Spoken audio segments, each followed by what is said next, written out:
কি করেছি। আজকে আমরা 1,60,00,000 যে আবেদনকারী, তার মধ্যে 26 লক্ষ বাতিল হয়েছে ফর্ম।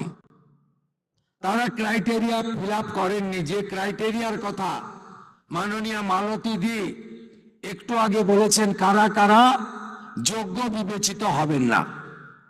বাকি যে 1,30,00,000-এর বেশি ঝাড়াই বাছাইতে তারা যোগ্য বিবেচিত হয়েছেন। আমরা বেলা 1টার সময় আজকে টাকা ট্রান্সফার করলাম 1,09,92,378 জনকে। আজকে রাত্রি 12টা পর্যন্ত বাকিরাও পোর্টাল আপলোড হতে হতে তাদের অ্যাকাউন্টেও টাকা ঢুকতে শুরু করবে। কারা যেন বলছিলেন না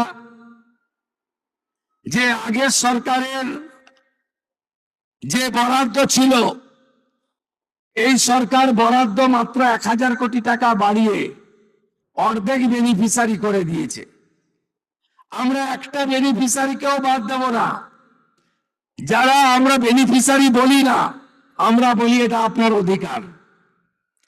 আজকেই আমরা 1 কোটি, ইতিমধ্যে 1,10,00,000-এর অ্যাকাউন্টে ঢুকিয়েছি, যার মধ্যে আমাদের তফসিলি জাতি, শিডিউল কাস্ট মা বোন দিদি রয়েছেন 26,63,555 জন। আমাদের মূলবাসী আদিবাসী মহিলা রয়েছেন 49,04,93,139, 5 কোটির কাছাকাছি, 5 লক্ষের কাছাকাছি।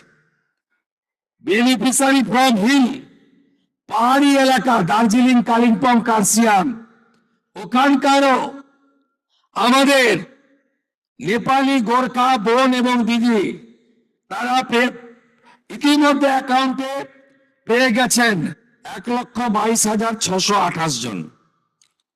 আমরা লক্ষ্মী ভান্ডারের যে 2 কোটির কাছাকাছি লাস্ট অ্যাকাউন্টে গেছিল, আমরা যখন সার্ভে করলাম আমরা দেখলাম 27 লক্ষ এমন লোকের, মহিলার নাম আছে যারা ভারতীয় নন বা ভোটার লিস্টে নাম নেই। এক্ষেত্রে কিভাবে মৃত ব্যক্তির নাম আছে, এখানে থাকে না এমন লোকের নাম আছে, 3 জায়গায় ভোটার লিস্টে নাম ছিল, 3 জায়গায় টাকা অ্যাকাউন্টে ঢুকছিল, এমন লোকের নাম আছে। আমরা এই লোকেদের নাম কেটেছি, কারণ সরকারের টাকা ভারতীয় ছাড়া অন্য কেউ পেতে পারে না, কোনো অভারতীয় পেতে পারে না।